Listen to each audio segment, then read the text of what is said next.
Hey guys, Dulis here. Just wanted to make a video about guns I've sold and I sort of regret. Now, at the time when I sold them, it made sense to sell them to me. I had different reasons for selling them. Either I was getting another gun to replace it, I didn't like the gun, I was moving and I could use the money. Looking back, you can sometimes have regrets, look on things through rose-red glasses or whatever the phrase is. But maybe there's something you could take away from this video, and that would be don't sell your guns. I don't know that I'm ever going to sell a gun again. And the reason is that things sometimes are hard to come by, or especially with a pistol, and you have to go through licensing and update permits and things of that nature. It makes it harder. Or with all the bans, more laws that come down every day. I think I would rather keep them all going forward than ever get rid of one of those cases where I'd rather have it than not. And sometimes that's for an actual purpose, and sometimes it's just the gun was fun, but maybe it didn't check all the boxes for its intended use, and so I replaced it with something else. So I'm going to start this video with the Mosin Nagant. I had picked up this rifle a few years ago from, I believe it was Aim Surplus. Timberwolf and I both got one. They were at a really good price, around $100, $100 something dollars, and then you could get like, I forget how much ammo. You get so many rounds for a couple $100, and it was just a steal. So we both got it. We got it through our FFL, and it was a good deal, and they were fun. We had a lot of fun with them. I ended up going through places like Strike Hard Gear and I think somewhere else and got some accessories. I got a sling that looked period correct, I guess. I'm no expert on the history, but it looks pretty good with a rifle. I got a buttstock pouch and some stripper clips for the rounds. And it just was a nice little package. The rifle was fun. It was fun to shoot. It had history and nostalgia to it.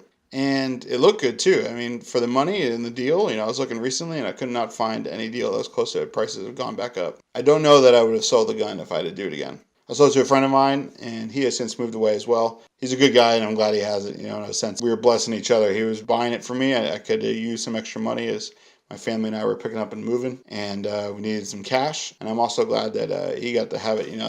He and I are like those friends that you don't talk for a while, and you talk, and it's like no time has passed at all. He's just a good friend. He's coming out soon. But anyway, I'm glad he has it. But I would love to buy another one, do all the mods to it again. It was just a fun gun. It was a good gun, reliable gun. I don't ever see it being banned until the very end. But it's one of those guns you can get, and it's not a big deal if something goes wrong, and it's got a lot of nice history to it. So I would certainly not sell my Mosin Nagant again. Another gun I sold was the Smith & Wesson Bodyguard 380. This isn't a semi-automatic pistol. This is, I believe it was a 5-shot revolver, and it was a 380. You could do plus P in it. And this was the first gun that I bought from my wife as a pistol. We thought that maybe a revolver might be a good deal for her to start out.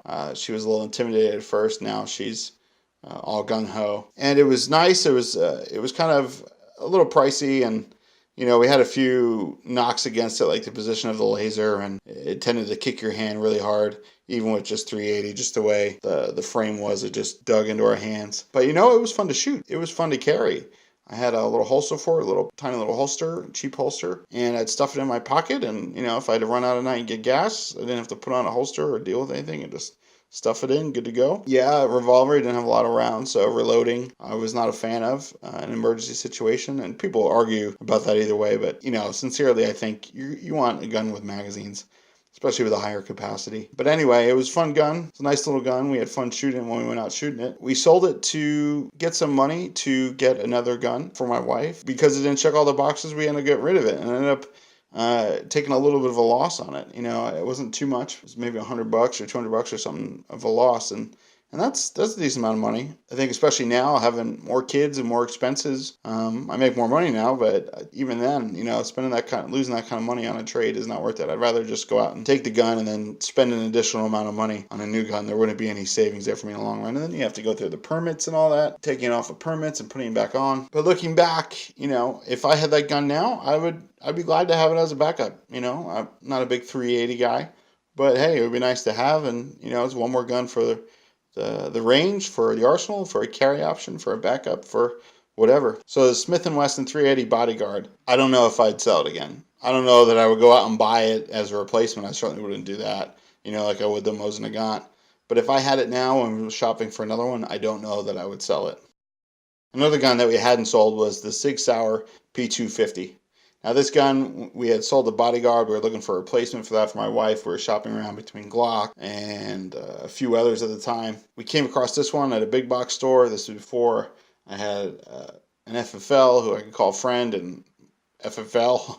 I don't know that I would buy in a big box store again. Guy was nice, but I really got sold on it. It was modular, which was nice. It was polymer, which was nice. It was a decent price point, but it was double action only. And that turned out to be one of the big reasons why we got rid of it. It was double action only. I thought about keeping it, and you could get different frames and things. By the time, just wanted to sell it. And I took a big loss on that. I really wish I didn't sell it just because it was such a loss. I struggle with it. But when we bought her Glock 27, it was again before I knew the FFL. I still paid too much money because I bought it at a big box store because I couldn't find one at another store in the area. I don't know that I would have sold that now, just given the loss and then the hassle of going through it. I probably would have just bought another one. And in that sense, maybe now I'd be spending money to upgrade it into the full-size version of it. My only caveat for not wanting it, for Wood wanting to sell it, is that it's double action. That SIG now has, I think it's the 320. I think that's what's out now. That they have. It's like the same gun, but it's striker fired. That would have been a better deal. I might have struggled to get rid of that a little bit more. Other than the fact that my wife wanted something else because it was double action and just it didn't really feel comfortable. But she loves the Glock, so she's good there. So for the SIG P250, I definitely wouldn't buy it again unless it was like super cheap and for some reason I wanted to buy it. But I don't know that I would have sold it again. I probably wouldn't have bought it in the first place again now if going through it this time. I got sold a bill of goods, I think, on that one. So those are the 3 guns that I would not sell again. 1 I would buy. 2 I might buy if it was the right price. I could see myself getting a revolver again. And the 3rd one I wouldn't buy, but all 3 of them I definitely wouldn't have sold again. All right, guys, so don't sell your guns. Buy more guns. Buy more ammo. Do whatever it takes. Keep standing up for what's right. May God bless you, and we'll see you in the next one.